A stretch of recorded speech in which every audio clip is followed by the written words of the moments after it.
Well, hello. It is day 30 of the 30 days of Gurus in Gratitude Challenge, the last day. And I'm going to share my absolute most favorite subject, gratitude, ever, from my most favorite guru ever. They kind of go hand in hand. Thanks for joining me. If you followed me the whole way and been sharing your gratitude, well, kudos to you and many thanks. Be sure to post something below what you're grateful for today. Gratitude has the power that the mind can't comprehend because it is not of the mind. So I hope you join me and continue on with me. After this, I'm going to be starting, I believe this weekend, the next Ego to Enlightenment workshop, and it runs for some weeks, where we dive into everything from ego to enlightenment. And I take questions and answers on a daily basis, Monday to Friday, largely, and some spontaneous lives in between. So I hope you'll follow me. You can actually be alerted when I go live. There's a way to do that. When I go live, you can find a button you click that says follow me when I go live or something like that. So let's dive in. Today, I am grateful for the self. Our self, yourself. You have no idea, maybe you have an idea, but a very, very faint idea of what a gold mine you are sitting on. You really must discover who you are. You really must discover who and what you are, what your I is, and what this world is. It's the only thing worth being and really needs to be on your bucket list. You can't imagine it. You can't think it, because that's not it. But you can know it. You can know it because it is your very self. Therefore, it's your birthright. This is yours. So, what is the self? My favorite guru of all time is Ramana Maharshi. And he says, happiness is the nature of the self. They are not different. The only happiness there is of the self. That is the truth. There is no happiness in worldly objects. Because of our ignorance, we imagine we derive happiness from them. He couldn't have nailed it better. Because of our ignorance, we imagine we derive happiness from them. Not only that, we imagine that there is something other than ourselves from which we can get happiness. So the error is made even prior to that. And that's why the error of imagining we get happiness from them can even happen. He also said, to attain that natural happiness, one must know oneself. For that self-inquiry, who am I, is the chief means. Got some more from him. A lot of people think they know themselves, but what they know are their names, their relationships, I'm a daughter, mother, etc., their jobs, their stories about the past. They have goals for the future, but is that what you are? The body, mind, the thinking phenomena that you're aware of, the body that you're aware of, can you be that which you're aware of? So these are not who and what you are. These individual separate things, one minute we think we're the body, the next minute we think we're this angry feeling, the next minute we think we're something else. That is none of you. You do not know your true self. Or you wouldn't be having a problem with any of this. Don't. It is the most amazing, blissful discovery that ends all suffering, that ends all problems, that ends all fears. I encourage you to become curious about yourself, about your I. Ramana says also, What exists in truth is the self alone. The world, the individual soul, and God are appearances in it, like silver in mother of pearl. These three appear at the same time and disappear at the same time. The self is that where there is absolutely no I thought. That is called silence. The self itself is the world. The self itself is I. The self itself is God. All this is the self.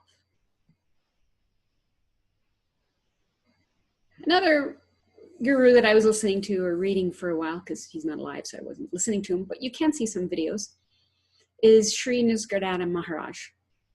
And he said, all you need is already within you. Only you must approach yourself with reverence and love. Self-condemnation and self-distrust are grievous errors. Yes, they are. They separate yourself from yourself. And if any of you are feeling some kind of embarrassment about the idea of approaching yourself with reverence and love, that's because you're approaching your false self with reverence and love. Nobody can have reverence and love for the ego. And so love is to love yourself, the true self. I say I fell in love with love and the rest is history. Well, the rest was already history. I just didn't know it.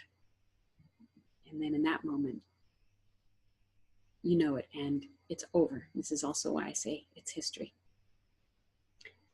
Ramana is quoted as saying, that state which transcends speech and thought is muna, which means silence.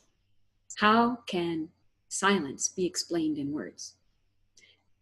People try all the time in words to grasp the reality. Oh, I've got it, and what they've got is a thought.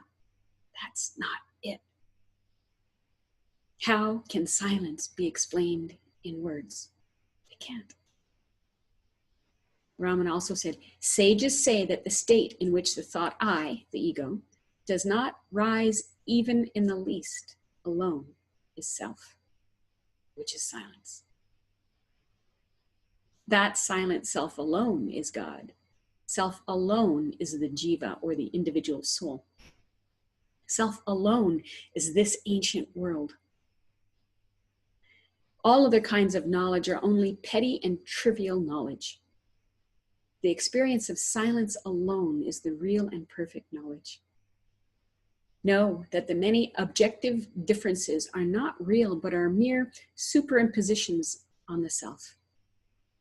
We imagine there to be things that are not the self, myself, ourself. We imagine there to be things that are other than the self. We call that the world, or objects, or others. Know that the many objective differences are not real. The world, self, other, your little self, other, not real. That doesn't mean there's not houses and trees and cars and people. It means they are the self. They're not real as something other than yourself. So I'll quit interrupting Ramana. They are not real, but mere superimpositions on self, which is the form of true knowledge. The self is the form of true knowledge. When we think there are ourselves and others in the world, that's false knowledge. That's mental knowledge. That's not direct knowing. Ramana stated that the self is awareness. The truth is that self is constant and unintermittent awareness, which is what we have. Everything changes in awareness. Sometimes you're awake, sometimes you're deep sleep, sometimes you're dreaming, sometimes you're sleepwalking in the daytime, but there is constant awareness of this. To continue, the object of inquiry is to find the true nature of the self as awareness. Let one practice inquiry as long as separateness is perceived. What a gift, what a gift, what a gift. So grateful for these words, these pointers, and for the looking. These words and pointers are useless if you don't look. If you don't try to align with what the gurus and the teachers are saying. Not that you should take what they say and make it fit into your preconceived ideas and structures of what the world and the self and others are, but to align yourself with it. To test, try on, and check the truth, and to test and try on and check what you believe so that you can find it false, in which case you will dismiss it. When you dismiss it is when you will have the opportunity to realize your true self. I'm going to go see if there's anybody live here for me to say hello to.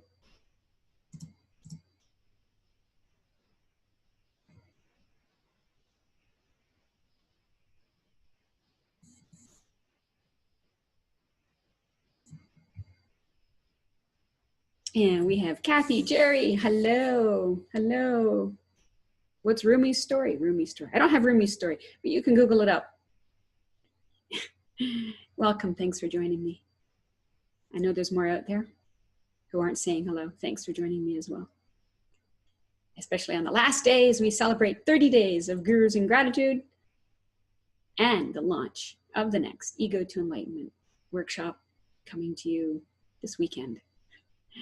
If you haven't joined, join us at egoworkshop.com, egoworkshop.com. Alrighty. No questions, comments, share your gratitude below. Come along with me, finish this off and celebrate with gratitude. Thank you for being here.